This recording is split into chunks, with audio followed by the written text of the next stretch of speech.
Hello, this is the American Medical Association's Moving Medicine video and podcast.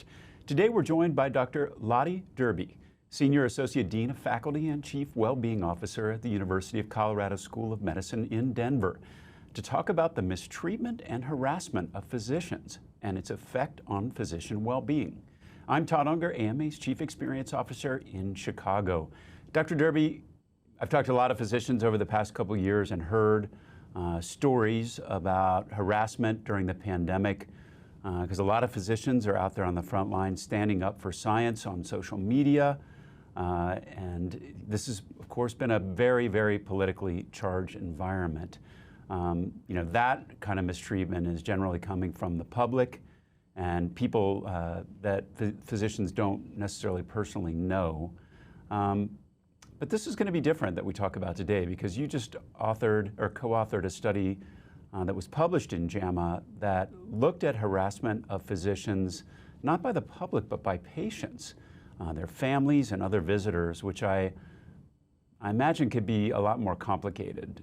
And before we get into the details of the study, let's start by talking about just the problem itself and get a little scope on this. Is this something that has surfaced with the pandemic, or like so many things, did it exist before the pandemic and either wasn't just talked about as much or got worse?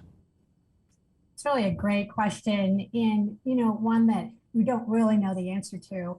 So our study of U.S. physicians across the United States was done about 6 to 9 months into the pandemic, and we asked physicians about their experiences related to mistreatment, by patients, families, and visitors over the previous year. So, the data we collected was really sort of before the pandemic. And as you already brought up, the pandemic has really brought different issues, different social issues to the forefront. And there have been, unfortunately, many reports in the media about physicians really experiencing harassment and intimidation, just, related to the COVID-19 pandemic, whether it's about hospital visitation rules, about, masking requirements, and obviously also about vaccines. So I think if anything, if we were to repeat the study today and ask doctors about, their experiences, it's likely to be even more prevalent than it was really a year before the pandemic. Did you have a hypothesis kind of going into the study, and were you kind of surprised by either the levels of harassment that you saw or other aspects of the results? Yeah, so there have been studies about mistreatment in general, mostly in residents and medical students, and the majority of that research was really focused on mistreatment within the culture. So by that I mean mistreatment by other colleagues. Not much had been done about mistreatment from patients, families, and visitors, and especially physicians' experiences, and how that varied by gender and how that varied by race and ethnicity. We did go into it with the hypothesis that physicians who experience, this sort of suboptimal treatment, to say the least, from patients and families and visitors, are probably at higher risk of burnout. I can imagine that. Just to be a little more specific, what are we talking about here in terms of the harassment? Is this comments? Does it go beyond that?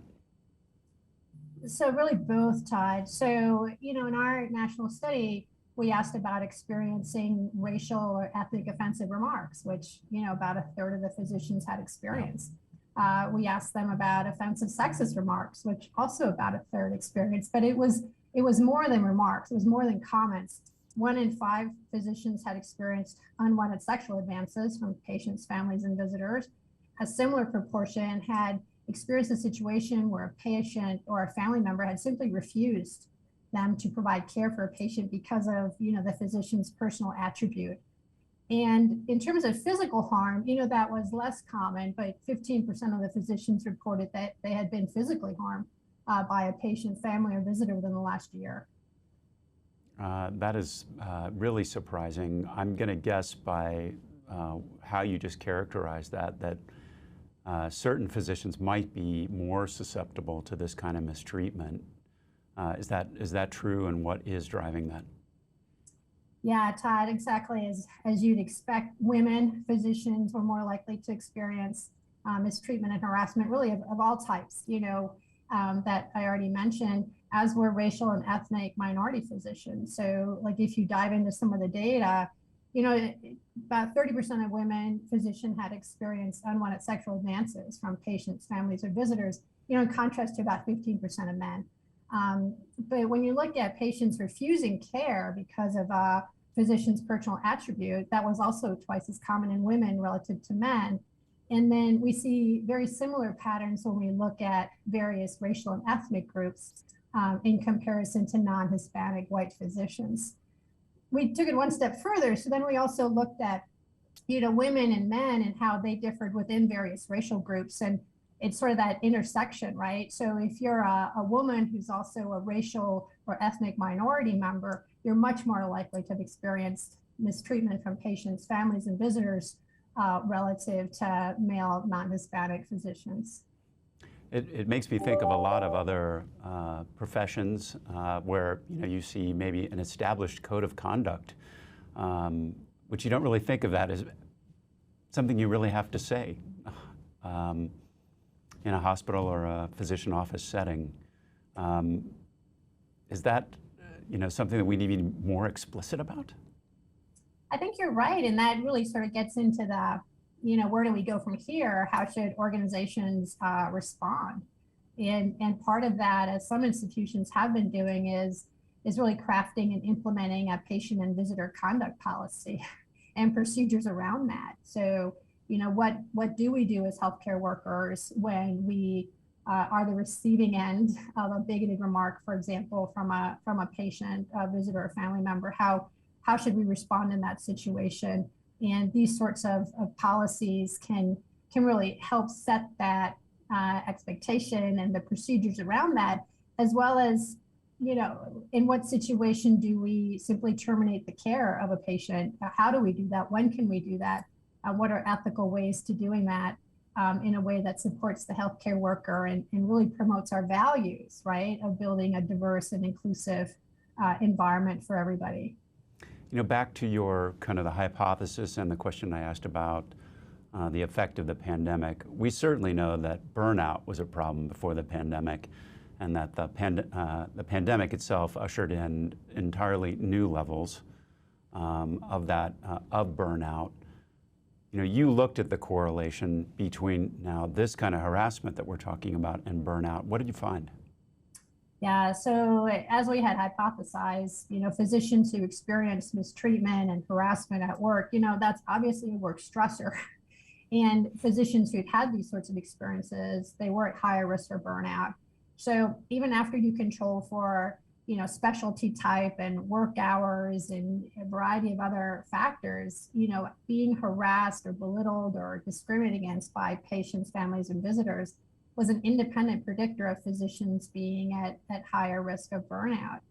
And the more often the physician had these experiences, the higher their risk of burnout. So, if you'd had it sort of rarely, it increased your risk of burnout by about 20-some%. But if you'd had these sorts of mistreatment experiences often, it increased your odds of burnout by up to 120%. So really staggering impact on people's sense of professional well-being. I guess I would say those are not surprising statistics in the sense that work is stressful as it is, and if you were to layer on something like harassment onto that, I can only imagine the impact given the environment physicians are already working in. Was there anything in addition to this that really surprised you from what you found? I didn't find it really surprising that, physicians were experiencing mistreatment and discrimination by patients, families, and visitors. I am a doctor. I've been in practice now for many years. I've personally experienced it. I've seen other people experiencing it. But what I was really disheartened by was that, 1 in 5 doctors reported having experienced a situation where a patient or family member simply said, "You can't care for me," simply because of the way you look or your personal attributes.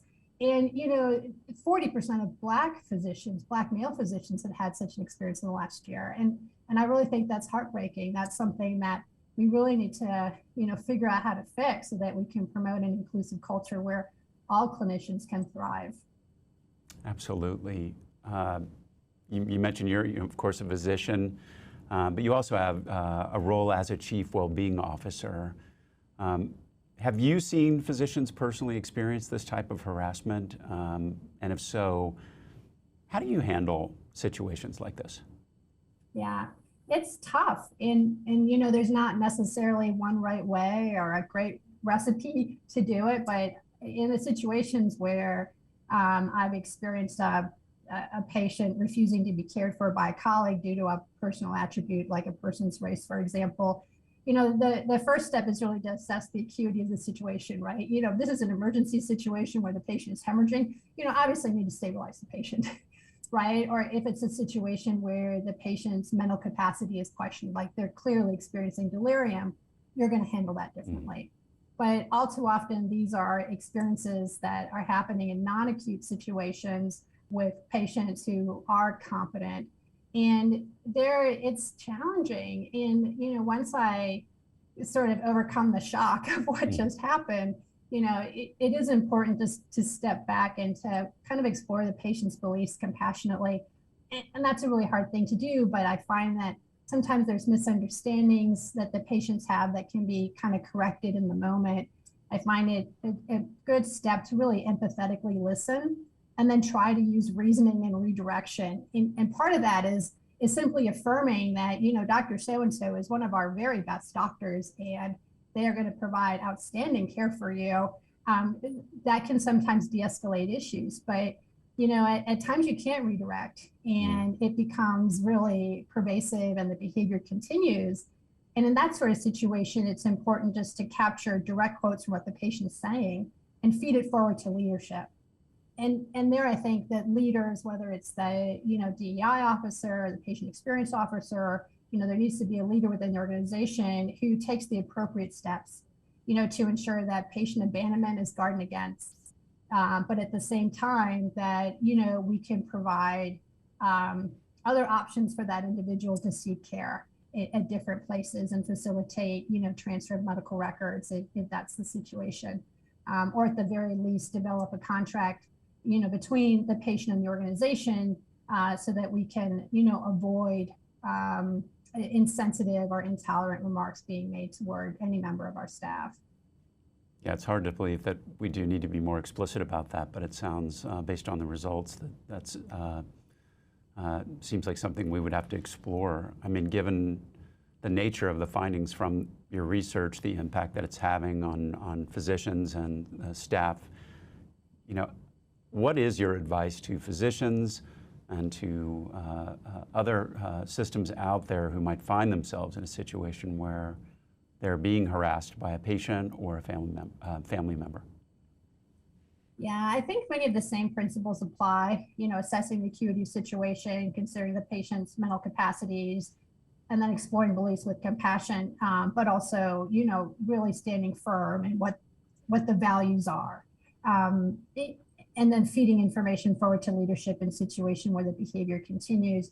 But beyond that, you know, I really hope that that individual seek support. This is incredibly traumatic and stressful, as we've already talked about. It increases the risk of burnout. So I really hope that physicians who have such experiences are seeking peer support or having conversations with colleagues about this experience, sort of, you know, kind of working through those emotions and making sure that procedures and policies are in place within an organization, you know, to try to reduce the frequency of these things happening and really building support around the individual who has such a work-related experience. I mean, like so many issues that surround burnout are system-level factors. Are there any other changes that need to happen at that level so that physicians feel supported and protected in this case?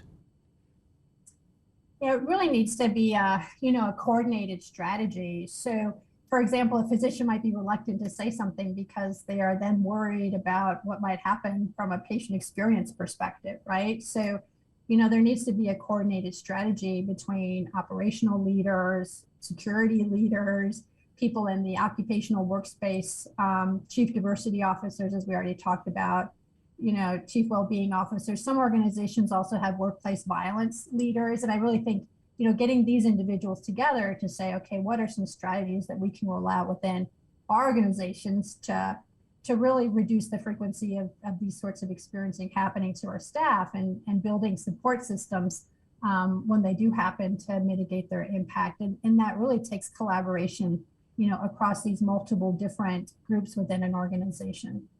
Well, given the power of what you have learned and the results of this particular study, I have to imagine that you're going to go and explore this a little bit more deeply, since this really is one of the first studies that looked at this type of harassment and its effect on physicians. What other kind of data would you like to see in order to make changes going forward?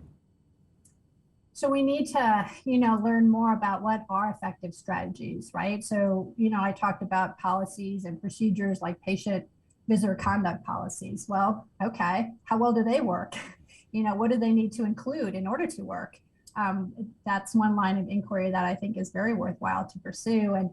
And similarly, we talked about, okay, we need to, offer peer support and systems to help the individual who does experience discrimination, harassment from patients, families, and visitors. And, what should that look like in order to be effective? So, yeah, we definitely need more research so that we can get to, what I really call the now what, right? How do we reduce these events from happening in the first place, and how do we respond better so that the impact on the individual isn't as severe? Well, Dr. Derby, thank you so much for shedding light on this really important topic, and for all the work that you're continuing to do to support physician well-being. That's it for today's Moving Medicine episode. We'll be back soon with another segment.